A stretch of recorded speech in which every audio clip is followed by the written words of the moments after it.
हरिः ॐ ॐ गणानां त्वा गणपतिं हवामहे कविं कवीनामुपमस्रवस्तमं ज्येष्ठराजं ब्रह्मणां ब्रह्मणस्पत आनशृण्वन्नोतिभिः सीदसादनम् ॐ श्रीमहागणाधिपतये नमः।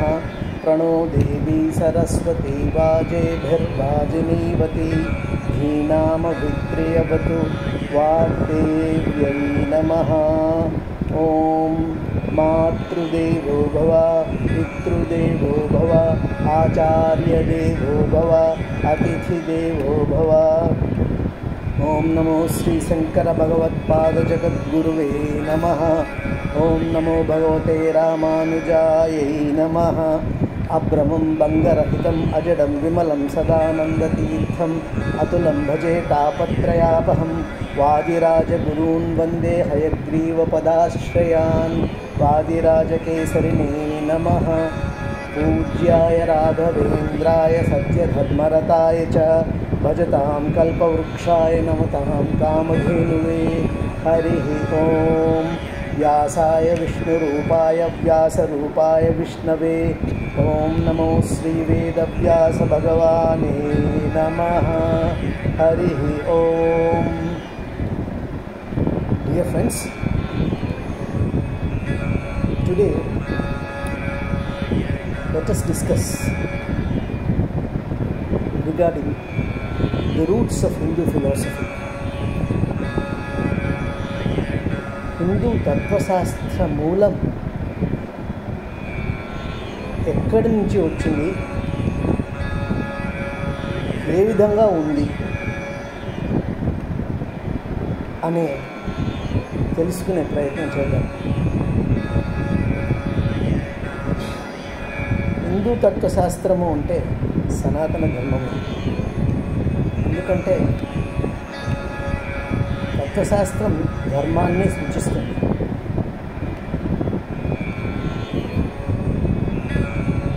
మన తత్వశాస్త్రాన్ని 4 విధాలుగా తెలుసుకోవచ్చు. అవి ఏవేవి అంటే, మొట్టమొదటి పురాణం. పురాణం పురాతనమా, వేదం పురాతనమా, ఏది ముందు అనే సంశయం చాలామందికి ఉంది. పురాణం వేదం కంటే ప్రాచీనమైనదని, వేదాన్ని వచించే ముందు బ్రహ్మదేవుడు పురాణానికి నమస్కారం చేసి వేదాన్ని వచించినారని బ్రహ్మపురాణంలో చెప్పబడింది. సో మొట్టమొదటిది పురాణం.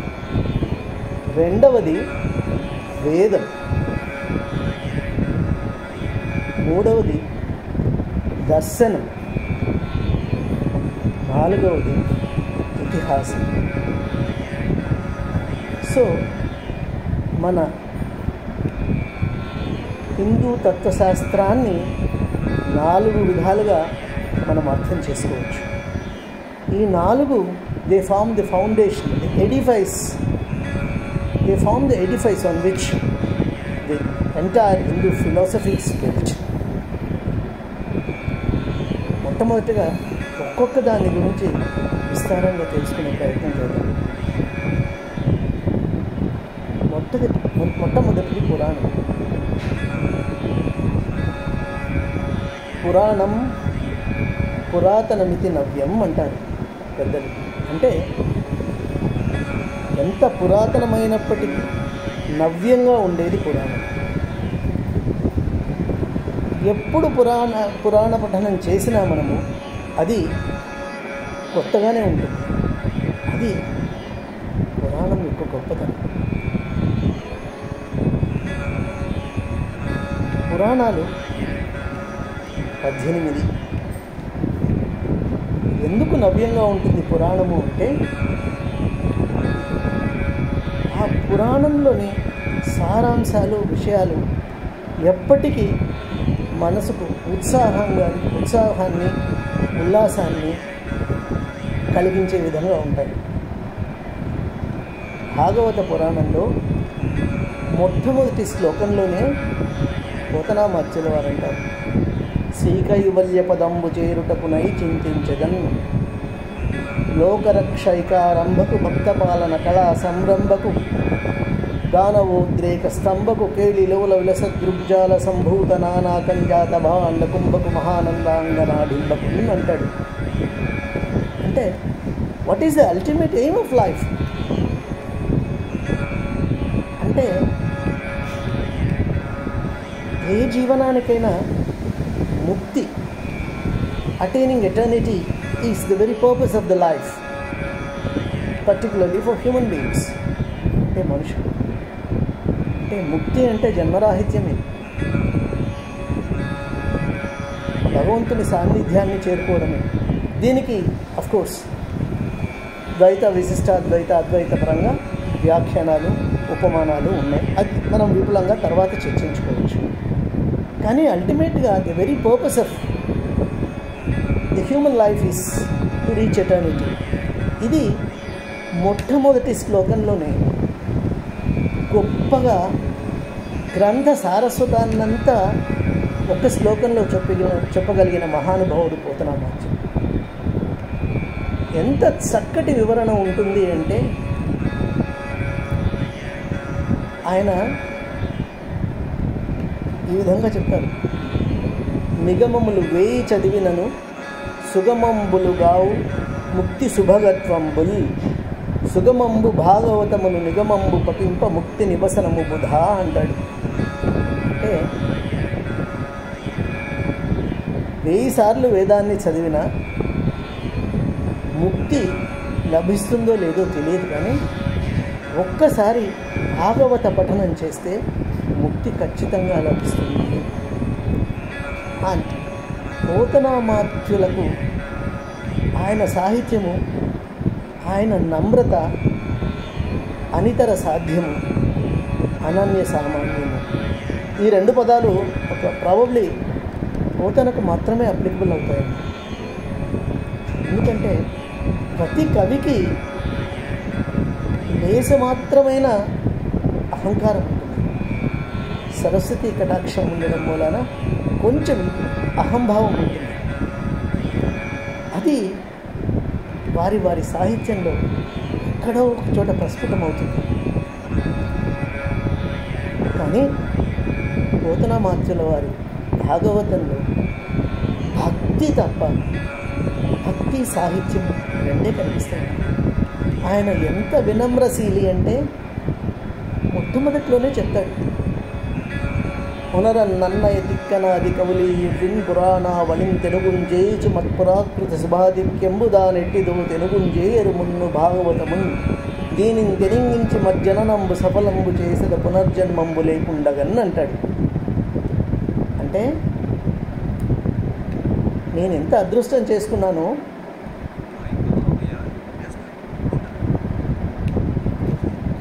నా అదృష్టం ఎంతటిది, ఎంత గొప్పది అంటే నన్నయ తిక్కన ఈ కవులు కావ్యాలను తెలుగులోకి అనువదిస్తూ భాగవతాన్ని మాత్రము అనువదించలేదు. నేను చాలా పుణ్యం చేసుకున్నాను కాబట్టి నాకు ఈ అవకాశం కలిగింది. కాబట్టి ఈ అవకాశాన్ని నేను సద్వినియోగం చేసుకొని పునర్జన్మ లేకుండేటట్టుగా చేసుకుంటాను. ప్రతి పద్యము ఒక ఆణిముత్యమే. పలికడికి భాగవతమట పలికించు విభుండు రామభద్రుండట నే పలికిన భవహర మగునట పలికద వేరెందు కాక పలుకగనేలా అంటాడు.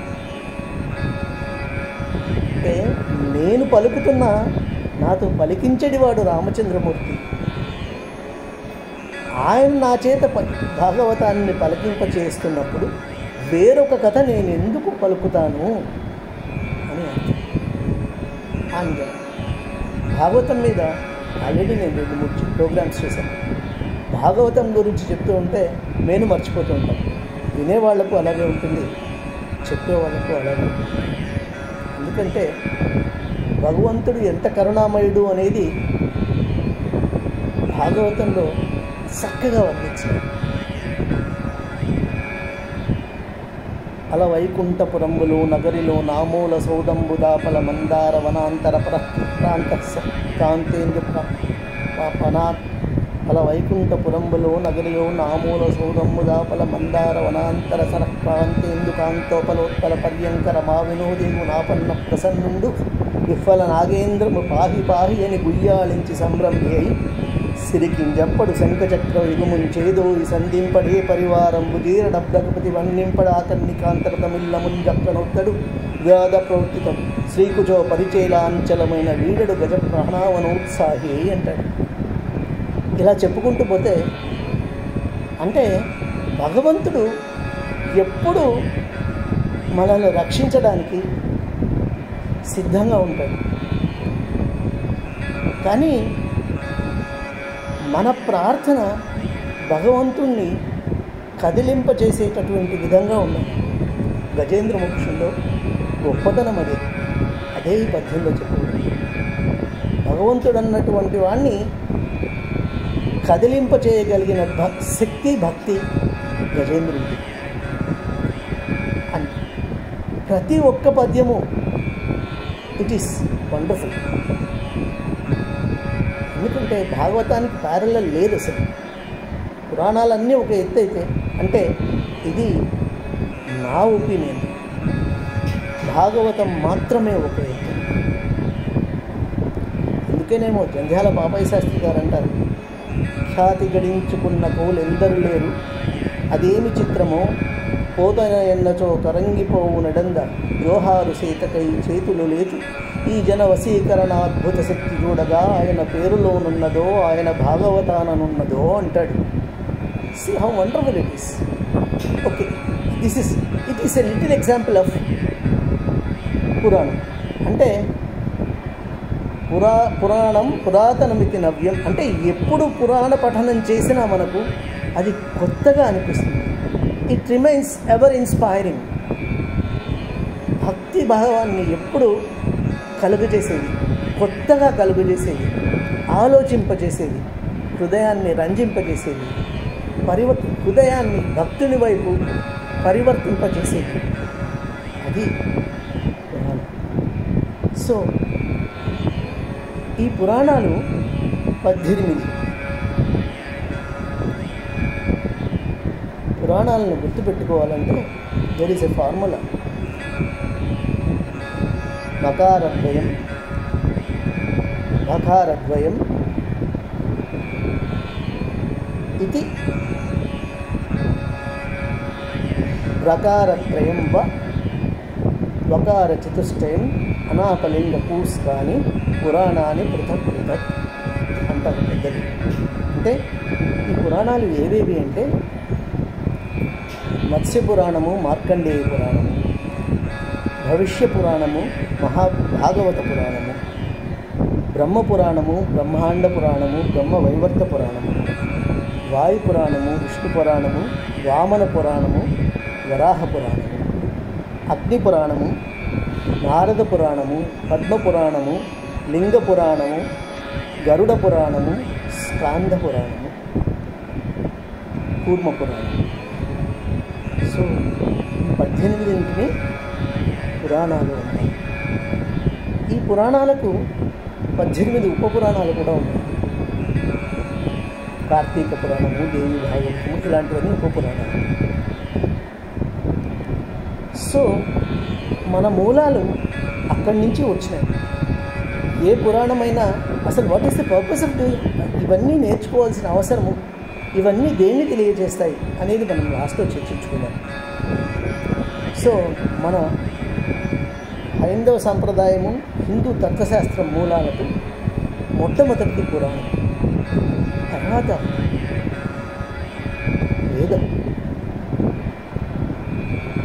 వేదాన్ని సాయణ మాధవాచార్యుల వారు ఎంత చక్కగా వివరించినారంటే there can be nobody who can define Veda in a better manner.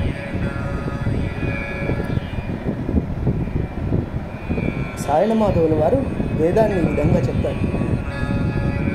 ధర్మ బ్రహ్మ ప్రతిపాదకం అపౌరుషేయం స్వయం ప్రమాణవాక్యం ఇష్టప్రాప్తి అనిష్ట పరిహారయో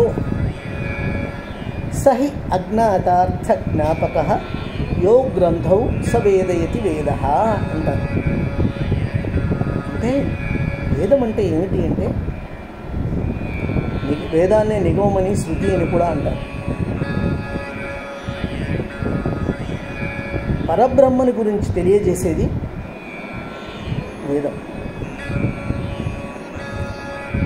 అట్లే ధర్మాన్ని గురించి తెలియజేసేది వేదం.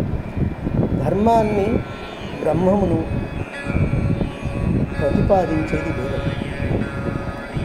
అపౌరుషేయం, it is not told by anybody, it is present. స్వయం ప్రమాణ వాక్యం, it is a standard by itself, అది ఫైనల్. ఇష్టప్రాప్తి అనిష్ట పరిహారయో, అంటే మనకు ఏది కావాలో అది పొందేదానికి ఏమి చేయాలా అని చెప్పేది వేదం. అంటే యూజువల్లీ మనం ఏం కావాలనుకుంటాము? ఎవ్రీబడి వాంట్స్ శుభము సుఖము కావాలనుకుంటాం, మోక్షం కావాలనుకుంటాం, లేదా ప్రాపంచిక సుఖం కావాలనుకుంటాం. అది చేయాలంటే ఏమి చేయాలా అని చెప్పేది వేదం. అదేవిధంగా అనిష్ట పరిహారయో, ఇష్టమైనవి సుఖము, అనిష్టం ఏముంటుంది మనకి? దుఃఖం, మృత్యు నివారణ. ఈ రెండే మనకు భయాలు. సో ఈ రెండింటిని అవాయిడ్ చేయడానికి కూడా, అంటే శాంతులు, ఇవన్నీ హోమాలు, యజ్ఞాలు, శాంతులు ఏ విధంగా చేయాలి, వీటిని ఇవి లేకుండా ఎలా చేసుకోవాలి అనేది కూడా వేదం తెలియజేస్తుంది. అందుకే ఇష్టప్రాప్తి అనిష్ట పరిహారయో అంటారు.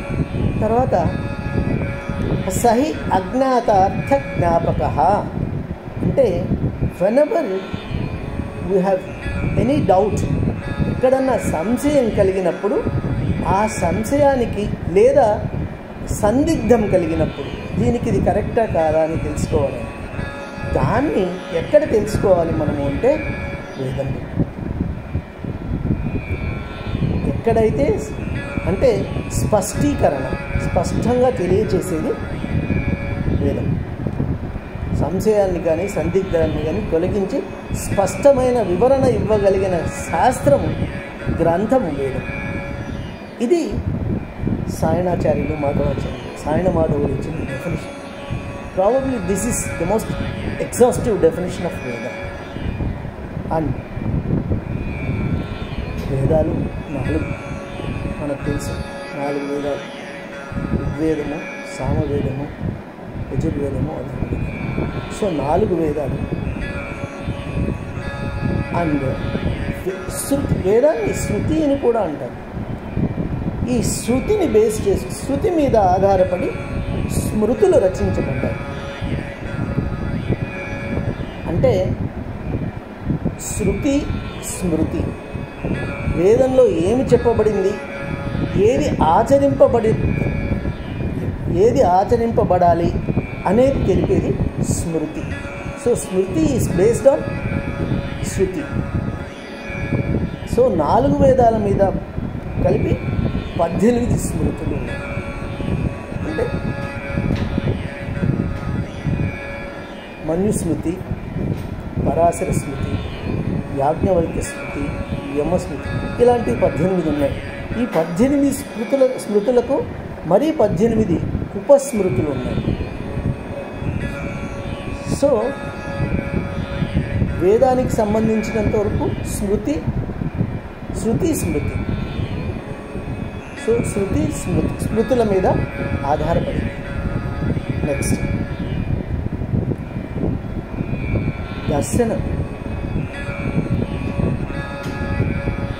దర్శనం కూడా వేద ప్రామాణితమే. దర్శనం అంటే ఏమిటి అంటే జ్ఞాన సిద్ధాంతీకరణ ప్రామాణిత సత్యం అని డిఫైన్ చేస్తారు దర్శనాన్ని. దర్శన సాహిత్యము మన తత్వశాస్త్రాన్ని అర్థం చేసుకోవడానికి చాలా దోహదపడుతుంది. ఇది మన ఆలోచన విధానాన్ని పెంపొందింపజేసేదానికి సరళమైన మార్గం.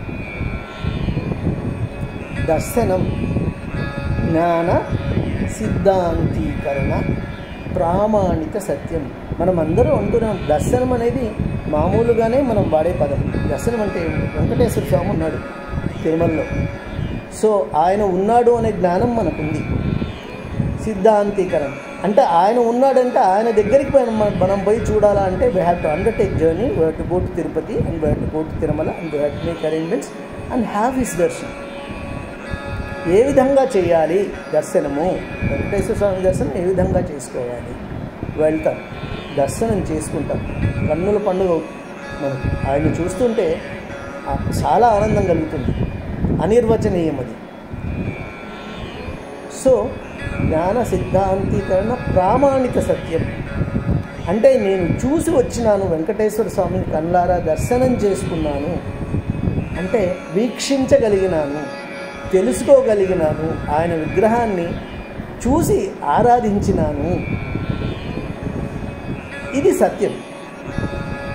Because it is a fact, I have visited them. This is what దర్శనం ఈస్. ఈ దర్శన సాహిత్యము మన తత్వశాస్త్ర సాంప్రదాయం అభివృద్ధి చెందడానికి ఎంతో దోహదపడింది. It's a sort of psychology also. It is the theory on which the life is based. ఈ తత్వశాస్త్రము రెండు రకాలు. ఒకటి దర్శన సాహిత్యం రెండు రకాలు. ఆస్తిక దర్శనాలు, నాస్తిక దర్శనాలు. ఇంతకుముందు చెప్పుకున్నాం మనం ముందుగానే. ఇది కూడా పురాణం మీదే ఆధారపడింది. But different theories are developed by different people. So ఆస్తిక దర్శనాలు, నాస్తిక దర్శనాలు. ఆస్తిక దర్శనము అంటే పరబ్రహ్మ వేదం అస్తిత్వాన్ని ఒప్పుకునేది ఆస్తిక దర్శనం. వేద ప్రామాణితాన్ని ఒప్పుకున్నటువంటి దర్శనాన్ని నాస్తిక దర్శనము అంటారు. నా అస్తిత్వం అంటే వేదానికి అస్తిత్వం లేదు అని. అంటే యూజువల్గా మనం ఏమంటామంటే నాస్తికుడు అంటే భగవంతుడిని నమ్మనివాడు అని చెప్తారు. దానికంటే ద బెటర్ డెఫినేషన్ ఇస్ నాస్తికో వేద నిందక అంటారు. నా అస్తిత్వం, వేదాన్ని ఎవరైతే నమ్మరో వాళ్లను నాస్తికులు అంటారు. ఎందుకంటే వేదం ప్రతిపాదించేది పరబ్రహ్మనే కాబట్టి భగవంతుడిని కూడా నమ్మరు. ఆటోమేటిక్గా వేదాన్ని నమ్మరు అంటే పరబ్రహ్మను కూడా నమ్మరు అని. సో ఆస్తిక దర్శనాలు 6, నాస్తిక దర్శనాలు 3. నాస్తిక దర్శనాల్లో చార్వాక సిద్ధాంతము, జైన సిద్ధాంతము, బౌద్ధ సిద్ధాంతం, ఇవన్నీ విస్తారంగా దర్శన సాహిత్యంలో మనం చర్చించుకున్నాం. అన్ని నాస్తిక దర్శనాలు ఒక్కొక్కటి సపరేట్ విస్తారంగా విడమర్చి చర్చించుకున్నాం. మనం ఇంతకుముందే చేశాం ఈ ప్రోగ్రాం. ఆస్తిక దర్శనాల్లో అవి ఏవేవి అంటే న్యాయము, వైశేషికము, సాంఖ్యము, యోగము, పూర్వమీమాంస, ఉత్తరమీమాంస. సో వేదాన్ని బేస్ చేసుకొని ఈ థియరీస్ అన్నీ డెవలప్ చేయబడ్డాయి. ఒక్కొక్క దర్శనానికి ఒక్కొక్క ద్రష్ట ఉంటాడు. ఆయన శిష్యులు తర్వాత దాన్ని డెవలప్ చేసింటారు. అంటే ఉదాహరణకి న్యాయ దర్శనానికి ద్రష్ట గౌతముడు, వైశేషికానికి కణాదు,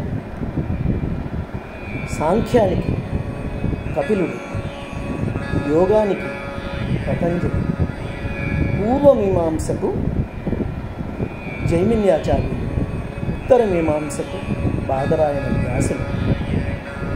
వీళ్ళు they have developed a different theory. ఆ థియరీ ఈ థియరీస్నంతా through which we can visit, understand, have an elaborate way of innovation in concluding or making decisions regarding the existence of God or existence of humanity or existence of dharma. So, ఈ 6 దర్శన సాహిత్యం కూడా చాలా important.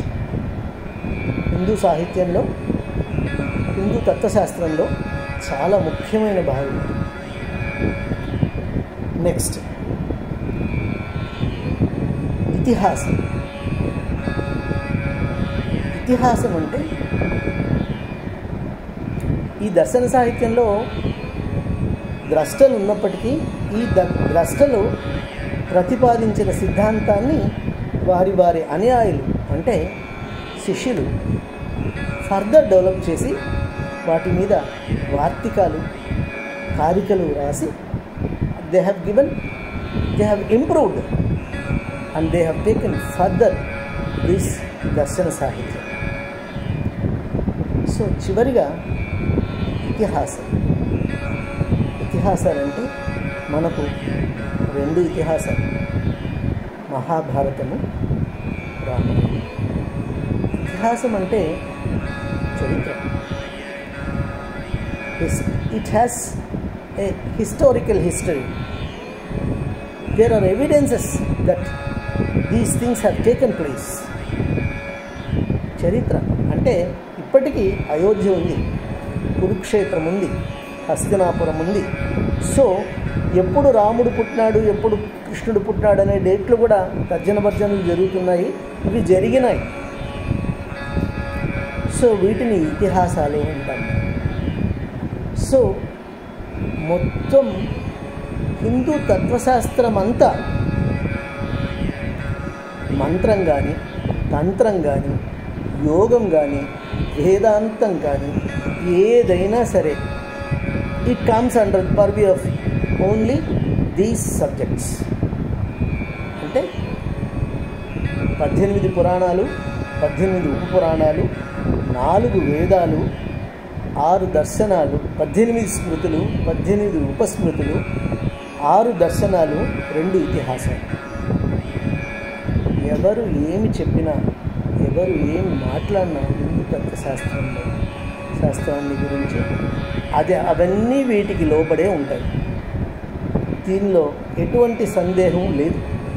Very unfortunate thing is I don't understand why the people do not elaborate our ancient history. రామాయణము, మహాభారతము అందరూ చదువుకుంటాం, అందరికీ తెలిసిన విషయాలే. కానీ వీటిలో ఏమున్నాయి అనేది మనం తెలుసుకునే ప్రయత్నం చేస్తే it enlightens further and takes us to the new horizons of knowledge. It takes us nearer to the spirituality, the purpose of which we are living for attaining moksha. So, itihasam. ఇవి అంటే ఇతిహాసం అంటే మనకు తెలిసినవి. రామాయణం, how principal Rama was and how efficient Krishna was. So అంటే ఇవన్నీ మనం అసలు ఎందుకు చదువుకోవాలి, హిందూ తత్వశాస్త్రం ఎందుకు చదువుకోవాలి? Now we discuss. ఈ తత్వశాస్త్రం అంతా ధర్మాన్ని తెలుసుకోవడానికి, అనుసరించడానికి. And if there is an entity, super entity called Paramatma, to know regarding him and attain moksha. ధర్మం అంటే ఏమి అని తెలుసుకోవడానికే. అండ్ అందుకే జైమిన్యాచార్యుల వారు పూర్వమీమాంసలో అండ్ ఈ కంప్లీట్గా ఈ దర్శన సాహిత్యం అంతా సూత్ర రూపంలో ఉంటుంది. అంటే అంటే కొన్ని 400 సూత్రాలు ఉంటుంది, కొన్ని 800 సూత్రాలు ఉంటాయి, కొన్ని 300 సూత్రాలు ఉంటాయి. అంటే సూత్రాలు అన్నమాట. సూత్రం అంటే ఏమిటి? సూత్రం అంటే అల్పాక్షరం అసందిగ్ధం సారవత్ విశ్వతోముఖం అస్తోభ్యం అనవర్తం చ సూత్రం సూత్ర విధో విదుకు అంటారు. సూత్రము, భాష్యము, అధికరణము ఇవన్నీ దర్శన సాహిత్యంలో భాగాలు. అంటే అల్పాక్షరం విస్తారంగా any subject is to be ఇంప్రైజ్ precisely. You cannot go on నాకు నాలెడ్జ్ ఉంది కదా నేను గంటలు మాట్లాడడం కాదు important. I should make the listener appealing and I should make him understand what I speak, and I should see that he evinces interest in listening this subject. అంటే శ్రోతకు interest కలిగించే విధంగా చెప్పేది. సో అది ఎప్పుడు పాసిబిలిటీ ఉంటుంది? It must be simple. సంస్కృతంలో నేను చాలా శ్లోకాలు చెప్పవచ్చు, కానీ వాటి అర్థం తెలుగులో చెప్పినప్పుడు మాత్రమే సాధారణ మనిషి అర్థం చేసుకోగలరు. సో ఆ విధంగా అల్ప అక్షరం అంటే వీలైనన్ని తక్కువ అక్షరాల్లో, అసందిగ్ధం, and it should be clear. There should not be any scope for doubts. సారవత్ విశ్వతోముఖం అంటే నేను ఏం చెప్పాలనుకున్నానో అదంతా క్లుప్తంగా చెప్పే విధంగా ఉండాలి. అస్తోభ్యం, there should not be any confusion. అనవర్తం, ఇట్ ఈస్ అప్లికబుల్ యూనివర్సలీ. ఇటువంటి దాన్ని సూత్రము అంటారు. Because a+b² = a² + b² + 2ab, that is universal. ఎక్కడైనా ప్రపంచంలో ఇండియా కానీ, జపాన్ కానీ, చైనా కానీ, అమెరికా కానీ ఈ సూత్రం. అందుకే దాన్ని సూత్రము అంటారు, ఇంత చక్కగా వివరించాలి. సో సూత్ర సాహిత్యంలోనే ఉంటుంది దర్శనం అంతా. సో ఇతిహాసము మనకు ధర్మాన్ని గురించి తెలియజేస్తుంది. అన్ని ధర్మాన్ని గురించే తెలియజేస్తాయి. అంటే ఎప్పుడు ఏ విధమైన డెసిషన్ తీసుకోవాలా అని తెలియజేస్తాయి. అసలు మనం ఇవన్నీ ఎందుకు చదువుకోవాలి? ఇది ప్రశ్న. ధర్మ నిర్ణయం చేయడానికి ఇది అవసరం. అందుకే జైమిన్యాచార్యుల వారు పూర్వమీమాంసలో మొట్టమొదటి సూత్రంలో ఏం చెప్పారంటే అథాతో ధర్మ జిజ్ఞాస అంటారు ఆయన. అంటే అతో ధర్మ జిజ్ఞాస అంటే ధర్మాన్ని అందుకే తెలుసుకోవాలి అని. ఆ విధంగా అందుకే ధర్మాన్ని తెలుసుకోవాలి. ధర్మం తెలిసింది అంటే అందుకే ధర్మాన్ని సనాతన ధర్మం అంటాము. సనాతనం అంటే ఇట్ ఈస్ నాట్ పురాతనం. సనాతనం అంటే that exist for ever, as long as the world exist, as long as the humanity exist, as long as the creation exist, ధర్మం ఉంటుంది. అందుకే సనాతన ధర్మము అంటాం. It is a sort of discipline. అంటే మనము ఏ విధంగా జీవించాలి, ఏ విధంగా ఆనందించాలి, ఏ విధంగా పరులను కూడా ఆనందింపచేయాలి అనేది సనాతన ధర్మం. సో సనాతన ధర్మాన్ని ఎవరైనా విమర్శిస్తారు అంటే సంస్కారవంతులకు అది ఒప్పదు. సో సనాతన ధర్మం అనేది ఎప్పటికీ ఉండిపోయే ధర్మం. ఆయన ధర్మాన్ని గురించి చెప్తారు. ధర్మ నిర్ణయం చేయాలి అంటే వీటి ద్వారా తెలుసుకోవాలి. ఎందుకంటే శృతి, స్మృతి, పురాణ, ఇతిహాసైన కాల ధర్మానుసారిణీన ధర్మ నిర్ణయం అని చెప్తుంది. అంటే ధర్మము మారుతుంది, కాలకాలానికి మారుతుంది, తరతరాలకు మారుతుంది, యుగానికి మారుతుంది. దీనికి బెస్ట్ ఎగ్జాంపుల్ మనము రామాయణంలో ఆయన సత్యవాక్ పరిపాలనకు ప్రాణం ఇచ్చేటటువంటి రాముడు. వాళ్ళ నాన్నగారు వరం ఇచ్చినాడని చెప్పి ఆయన అయోధ్యకు పోయిన మహానుభావుడు. అటువంటి వాడు అదే నారాయణ స్వరూపము కృష్ణుడయ్యేటప్పటికీ డీటెయిల్స్ ధర్మరాజుకు చెప్తాడు. అశ్వత్థామహత నువ్వు అంటే తప్ప ఈ యుద్ధం నువ్వు జయించలేవు. ఏం తప్పలేదు, ధర్మ పరిరక్షణ కోసం అబద్ధం చెప్పినా పర్వాలేదు. ధర్మరాజు సంశయిస్తాడు, కానీ కృష్ణుడు చెప్తాడు. అప్పుడే దుర్యోధనుడు అశ్వత్థామ అనే ఏనుగును వధించడము, ఈయన అశ్వత్థామ హతహాని కుంజరహాని వెళ్ళగాను ఇవన్నీ జరిగిపోతాయి. సో ధర్మ పరిరక్షణార్థం అబద్ధం చెప్పినా పర్వాలేదు. అందుకే బలిచక్రవర్తికి చెప్తాడు శుక్రాచార్యుడు, వైవాహికములందు వారిజాక్షులందు వైవాహికములందు విత్తమాన ప్రాణ భంగమందు విక్త గోకులాగ్ర రక్షణ ఎందు గొంకవచ్చు నగము పొందదదిప అంటాడు. అంటే రావణుడు వచ్చినాడు, ఆయనకి ఈయన వరం ఇచ్చినాడు 3 అడుగులు ఇస్తానని. ఆయనేమో విష్ణుమూర్తి, నిన్ను తొక్కేస్తాడయ్యా, కాబట్టి ఏం పర్వాలేదు, నువ్వు అబద్ధం చెప్పొచ్చు, ఏం కాదు, నువ్వు చక్రవర్తివి, నేను ఇయ్యలేదు, నీకు వరం ఇయ్యలేదని చెప్పు అని చెప్తాడు. అందులో ఎవరు? బలిచక్రవర్తి. నిరయం పైన నిర్ణయం పైన నిర్మూలనం పైన వంశక్షయం పైన కులాంతం పైన రానిమ్ము కానిమ్ము పో హరి అయినను హరుడైన నీరజభవుండభ్యాగతుండైన నౌదిరుగన్ నేరుదనాదు వినుమా ధీవర్య వేయేటికిన్ అంటాడు. ఆఖరికి విసుగొచ్చి శాపం పెడతాడు శుక్రాచార్యుడు, నాశనం అయిపోతా పోయి. అదే జరుగుతుంది. సో ఇచ్చిన మాట తప్ప. అది ధర్మాన్ని ఏ విధంగా తెలుసుకోవాలి? కాలాన్ని బట్టి మారుతుంది, తరాన్ని బట్టి మారుతుంది. సో ధర్మ నిర్ణయం తెలుసుకోవడానికి, చేయడానికి ఇవన్నీ దోహదపడతాయి.